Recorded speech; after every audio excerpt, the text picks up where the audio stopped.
Hello అండి, నా పేరు సంతోషి. ఈరోజు నేను మీకు చూపించేది ఏంటి అంటే ఈ బ్లౌజ్కి లేస్ ఎలా పెట్టాలో చూపిస్తానండి. అంటే ఇది పెద్ద లేస్ కదా, ఇది తొందరగా తిరగదనమాట, అంటే కరెక్ట్ షేప్లో రాదు. సో ఇది నేను కరెక్ట్గా ఎలా పెట్టాలి, ప్లస్ నార్మల్ బ్లౌజ్ని మనం మంచి సింపుల్ ఈ లేస్తోనే డిజైన్ బ్లౌజ్ లాగా చేసుకోవచ్చు అండి. నేను మీకు ఇప్పుడు అది చూపిస్తాను ఎలా చేయాలో. ఇప్పుడు ఇలా ఫస్ట్ మనకు కార్నర్లో అవి మిర్రర్స్ ఉన్నాయి కదా, ఇవి రియల్ మిర్రర్స్ అండి ఇవి. సో సూదులు ఇరిగిపోతాయి అనమాట అలాగే కుట్టేస్తే. అందుకని దీన్ని ఫస్ట్ ఇలా ఫోల్డ్ చేసుకొని, అంటే అవి తీసేసిన తర్వాత ఫోల్డ్ చేసుకోవాలి. ఇప్పుడు ఇది కుట్టేసిన బ్లౌజ్ కదండి, ఇక్కడ ఆ కుట్టు దగ్గర నుంచి స్టార్ట్ చేయాలన్నమాట. అంటే చేతి అంచు దగ్గర లాస్ట్ కుట్టు ఉంటుంది కదా మన చేయి కింద, అక్కడి నుంచి స్టార్ట్ చేస్తున్నాను. ఎప్పుడు స్టార్టింగ్లో ఎప్పుడు రఫ్ వేయాలండి. ఇది ఇలా ప్రెస్ చేసి కుడితే, అంటే రెండు ఒకేసారి చేయాలి. ఇక్కడ రైట్ సైడ్ ఇది ప్రెస్ చేస్తూ కింద కాలుతో మోటార్ తొక్కితే ఆటోమేటిక్గా ఒకటేసారి అక్కడ రఫ్ పడుతుంది అనమాట, వెనకాల ముందు కుట్టు వచ్చేస్తుంది. అలా ఏది కుట్టినా ఫస్ట్ అలా స్టార్ట్ చేసుకోవాలండి. తర్వాత ఇప్పుడు అక్కడి నుంచి కరెక్ట్ లెవెల్గా వచ్చేటట్టుగా కుట్టుకుంటూ వెళ్ళాలన్నమాట. ఆ కార్నర్ అంటే lace corner plus blouse hand corner రెండు ఈక్వల్గా పెట్టేసి కుట్టాలండి. అది ఇలా మొత్తం హ్యాండ్ మొత్తం ఫస్ట్ కింది సైడ్ కుట్టేసిన తర్వాత లాస్ట్కి మళ్ళీ పైన సైడ్ కుట్టాలన్నమాట, సేమ్ అలాగే. ఈ మిర్రర్స్ ఇవన్నీ కుట్టేటప్పుడు కొంచెం జాగ్రత్తగా ఉండాలండి. ఎందుకు అంటే మళ్ళీ అవి తొందరగా సూదులు ఇరిగిపోతాయి. సూది ఇరిగిపోతే ప్రాబ్లం లేదు, కానీ మెషిన్ లోపల ఒక చిన్న ముక్కు ఉండిపోయినా కానీ మనకి మెషిన్ పాడైపోద్ది అనమాట.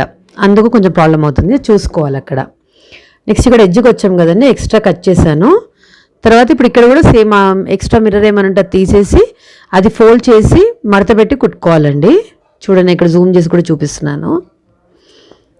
ఇలా ఈ కుట్టు ఉంది కదా బట్ట, అది దాని మీద కుట్టు పడకూడదు అనమాట. సో నేను ఇటు సైడ్ తిప్పేసి ఇప్పుడు అక్కడ లేస్ని ఫోల్డ్ చేస్తున్నాను చూడండి. ఇలా ఈ విధంగా మొత్తం చూసుకొని కుట్టుకోవాలండి. అది మనం కుట్టేటప్పుడు ఆ కుట్టు పైన పడితే మళ్ళీ మనం ఏదైనా లూజ్ టైట్ అయినప్పుడు ఇప్పుకోవాలంటే రాదు. ఇలా ఇది విడిగా ఉండాలన్నమాట కుట్టేసిన తర్వాత. ఇప్పుడు ఇక్కడ లేస్ నేను పైన వైపుకి కుడుతున్నానండి. సో అక్కడి నుంచి స్టార్ట్ చేసుకోవాలి. అలా వచ్చేసి ఎల్ షేప్ లాగా కుట్టుకుంటూ వచ్చేయాలన్నమాట. సో అక్కడ కూడా రఫ్ వేస్తున్నాను చూడండి. ఇలా ఇప్పుడు సూది కిందనే దింపి బట్టని తిప్పుకోవాలన్నమాట. అంటే పాదంని లేపి బట్టని తిప్పుకోవాలి. అంటే మెషిన్ ఫుటర్ ఉంది కదా, దాన్ని లేపితే బట్ట అనేది ఈజీగా తిరుగుతుంది అనమాట. ఇలా పూర్తిగా కుట్టుకుంటూ వచ్చేయాలండి. ఇలా సింపుల్గా మన దగ్గర ఉన్న లేసెస్ని యూజ్ చేసైనా సరే, లేదా ఏదైనా ఒకటి నార్మల్గా కొనుక్కున్నా సరే, మామూలు బ్లౌజ్కి కూడా మీరు ఒక్క లైన్ లేస్ పెట్టినా సరే దాని లుక్ చేంజ్ అయిపోద్దండి. పాత బ్లౌజ్ కూడా మంచి కొత్త బ్లౌజ్ లాగా కనిపిస్తుంది అనమాట. డెఫినెట్గా మీరు అలా ట్రై చేయండి, నిజంగా బాగుంటుంది లుక్. ఇప్పుడు ఇలాంటి లేస్ వచ్చేసి 50 రూపీస్ మీటర్ ఉంటుందండి మనకి. నార్మల్ లేస్ అయితే 10-20 రూపీస్లో కూడా వచ్చేస్తుంది. ఇలా మీరు కుట్టించుకునే కొత్త బ్లౌజ్కైనా సరే, లేదా ఆల్రెడీ కుట్టుకున్న బ్లౌజ్కైనా సరే, దానికి మ్యాచ్ అయ్యే లేస్ కనుక తీసుకొని కుట్టారంటే చాలా బాగుంటుందండి. అంటే సింపుల్ బ్లౌజ్ కూడా మనకి ఒక మంచి లుక్ వచ్చేస్తుంది అనమాట. అలా చూసుకొని తీసుకోవాలండి. తర్వాత ఇప్పుడు నేను హ్యాండ్స్ అయితే కుట్టడం అయిపోయిందండి. ఇప్పుడు నేను బ్యాక్ నెక్ కుట్టడం చూపిస్తాను. ఈ బ్యాక్ నెక్ వచ్చేసి 3 పాయింటెడ్ నెక్ అంటామండి, అది ఉంది. యాక్చువల్గా ఈ బ్లౌజ్ వచ్చేసి మా కస్టమర్ది అనమాట. అంటే తన పాత బ్లౌజే, తను దానికి ఇంకా ప్లెయిన్ ఉంది కదా ఏదైనా పెట్టించమని చెప్పారనమాట. సో ఇక్కడ నేను ఈ లేస్తోని దాన్ని హైలైట్ చేస్తున్నాను. సో ఇప్పుడు బ్యాక్ నెక్ స్టార్ట్ చేస్తున్నాను చూడండి. కంపల్సరీ రఫ్ వేసుకుంటాను నేను, ఎక్కడ స్టార్ట్ చేసినా, అంటే ఏది కుట్టు స్టార్ట్ చేసినా వేస్తాను అనమాట. ఇలా స్ట్రైట్ ఉంది కదండి, అక్కడ వరకు కొంచెం లేస్ కుట్టేసుకోవాలి. ఇప్పుడు మూలలు ఎలా తిప్పుకోవాలో చూపిస్తాను చూడండి. అక్కడ మూల ఉన్న చోట మార్క్ వేసాను కదా, అయితే ఇక్కడ కార్నర్ వరకు రాకుండా సగంలోనే ఆపేసాను చూడండి లేసు. తర్వాత ఈ లేస్ని ఇలా తిప్పుకోవాలి. కొంచెం జాగ్రత్తగా చూస్తే మీకు వచ్చేస్తుందండి. ఇలా తిప్పుకున్నప్పుడు అక్కడ కొంచెం లూజ్ ఏర్పడుతుంది కదా, అది ఫోల్డింగ్ ఇచ్చుకోవాలన్నమాట. ఈ పైనుంచి ఎక్స్ట్రా ఉన్నదంతా కింది వైపుకి లాగేయాలి చూడండి.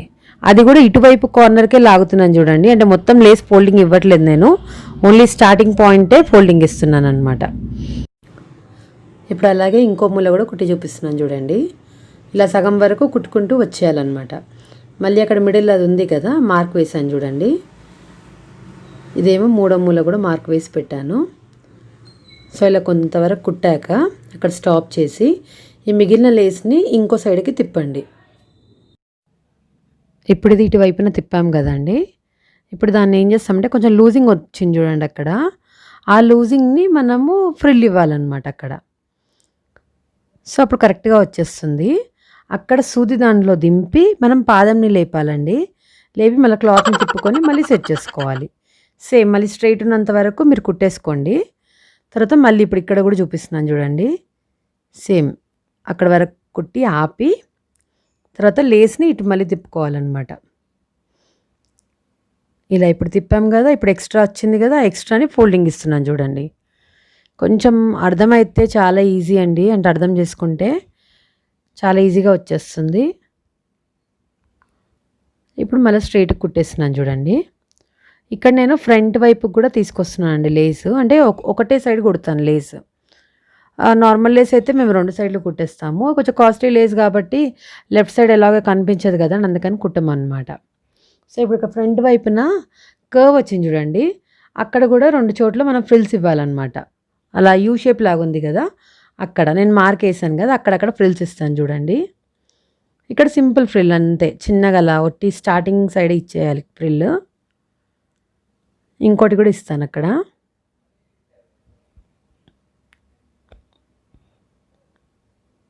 అంతే, మళ్ళీ ఇక్కడ కార్నర్కి వచ్చిన తర్వాత ఫోల్డింగ్ ఇచ్చి పెట్టేస్తానండి. మిర్రర్ ఏదైనా ఉంటే తీసేసుకోవాలన్నమాట మనం ఎక్స్ట్రాది. ఇప్పుడు ఎక్స్ట్రా లేస్ కూడా కట్ చేస్తున్నాను. అలా మిర్రర్ పైన మాత్రం అస్సలు కుట్టుపడకుండా చూసుకోండి. పొరపాటున పడింది అంటే, అది లోపల పోయింది అంటే మాత్రం చాలా ప్రాబ్లం అవుతుందండి మెషిన్కి. రిపేర్ చేసే వాళ్ళు తొందరగా దొరక్క కూడా చాలా ఇబ్బంది అవుతుంది మనకి. ఇలాగా ఫోల్డింగ్ ఇచ్చేసి ఇక్కడ ఆల్రెడీ యాక్చువల్గా హుక్ ఉందండి, అంటే పాత బ్లౌజ్ అని చెప్పాను కదా, సో అక్కడ వరకు కుట్టు లాస్ట్ వరకు తేవట్లేదు, అక్కడ తర్వాత చేతిని కుట్టిచ్చేస్తాను నేను. ఇప్పుడు ఇక్కడ లేస్ ఓపెన్ అని చూడండి, అది కూడా ఒక కుట్టు వేసేస్తాను అక్కడ. ఇలా లోపలికి మడుచుకొని ఒక కుట్టు వేస్తాను అక్కడ. కొంచెం జాగ్రత్తగా చూసి వేసుకోవాలండి, అంటే హుక్ ఉంది కదా, మళ్ళీ మన సూది విరిగిపోతుంది అనమాట. సో ఇక్కడ అయిపోయింది కదా. ఇప్పుడు నెక్స్ట్ మళ్ళీ నేను బ్యాక్ సైడ్ నుంచి మళ్ళీ స్టార్ట్ చేస్తానండి, అంటే పైన కుట్టు వేయాలి కదా అది. ఇప్పుడు ఇక్కడ బ్యాక్ సైడ్ లెఫ్ట్ సైడ్ నుంచి స్టార్ట్ చేస్తున్నానండి. సో అక్కడ మళ్ళీ రఫ్ వేసాను. తర్వాత ఇంక ఇది నార్మల్గా కుట్టడమే. సో ఇప్పుడు మనం ఇక్కడ ఒక కార్నర్కి ఫ్రిల్ ఇచ్చాం కదా, ఇక్కడ సైడ్ ఏం చేయాలంటే జస్ట్ నార్మల్గా కుట్టుకుంటూ వచ్చేయాలండి. అటువైపున ఏం ఫ్రిల్ ఇవ్వకూడదు ఇట్లాంటి లేసెస్కి. సో అది షేప్ అయితే అదే షేప్ వస్తుందండి, మనకి 3 పాయింటెడ్ షేపే వస్తుంది. ఇలాగ నార్మల్గా కుట్టుకుంటూ వచ్చేయాలన్నమాట. మిర్రర్స్ ఉన్నాయి కదా, కొంచెం జాగ్రత్తగా చూసుకుంటూ కుట్టాలండి. ఇంకా మీకు ముందు ముందు ఇలాంటి లేసెస్ వీడియోస్ కూడా పెడతానండి, అంటే ఎంత పెద్ద లేస్ ఉన్నా సరే దాన్ని ఈజీగా ఎలా కుట్టుకోవచ్చో చూపిస్తాను. ఇలాంటి టిప్స్ అయితే చాలానే ఉన్నాయండి. మీకు ఇలాంటి టిప్స్ ఇంకా కావాలి అని అనుకుంటే ప్లీజ్ నా ఛానల్ని సబ్స్క్రైబ్ చేయండి, అండ్ ప్లీజ్ లైక్ కూడా చేయండి, కమెంట్ కూడా చేయండి.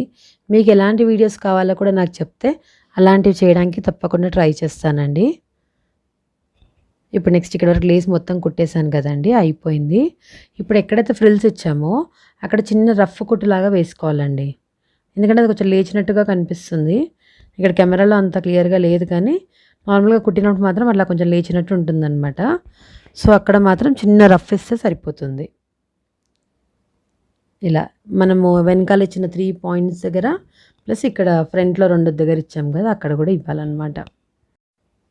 ఇలాగా నేను అన్ని చోట్ల, అంటే అన్ని ఫ్రిల్స్ ఉన్న దగ్గర రఫ్ వేసేసానండి. సో ఓవరాల్ రెడీ అయినాక మాత్రం ఇలా ఉందండి బ్లౌజ్, చాలా బాగా వచ్చింది కదా.